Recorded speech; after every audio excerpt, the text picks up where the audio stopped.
When was the last time you were so happy that you couldn't hold back? Maybe you clapped, shouted, or danced without even thinking. That's what King David did when the Ark of God finally returned to Jerusalem.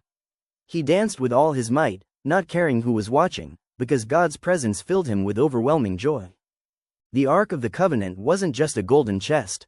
It carried the 10 Commandments, Aaron's rod, and manna. But more than that, it symbolized God's presence. For years it was away from Jerusalem. David longed to bring it home. His first attempt ended tragically when Uzzah touched the ark irreverently and died. Fearing God, David left the ark at Obed-Edom's house. Yet blessing overflowed there. David realized, God's presence is not to be feared but honored. It was time to bring the ark back, God's way, with reverence and obedience.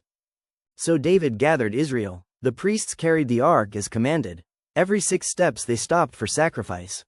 The people sang, shouted, and blew trumpets.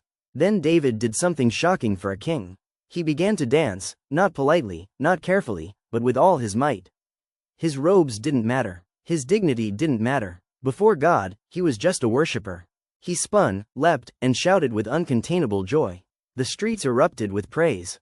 Music and laughter filled Jerusalem.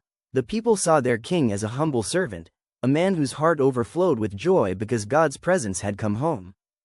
But not everyone rejoiced. From a palace window, Michal, David's wife, watched with scorn. To her, his dancing was embarrassing. Later, she mocked him. How the king of Israel looked today, disrobing like a vulgar man before servant girls. David answered, It was before the Lord, who chose me rather than your father. I will celebrate before the Lord. I will be even more undignified than this. David's heart was clear. His joy was for God, not for people's approval. David's dance teaches us. First, God's presence brings joy. When he is near, sorrow lifts and gladness overflows. No circumstance can steal it. Second, true worship is unashamed. David didn't care about opinions. Worship is for God alone. Third, obedience leads to blessing. The ark was carried properly this time, with reverence. Blessing follows obedience. When we do things God's way, joy overflows. Worship without shame. Walk in obedience. Live in joy.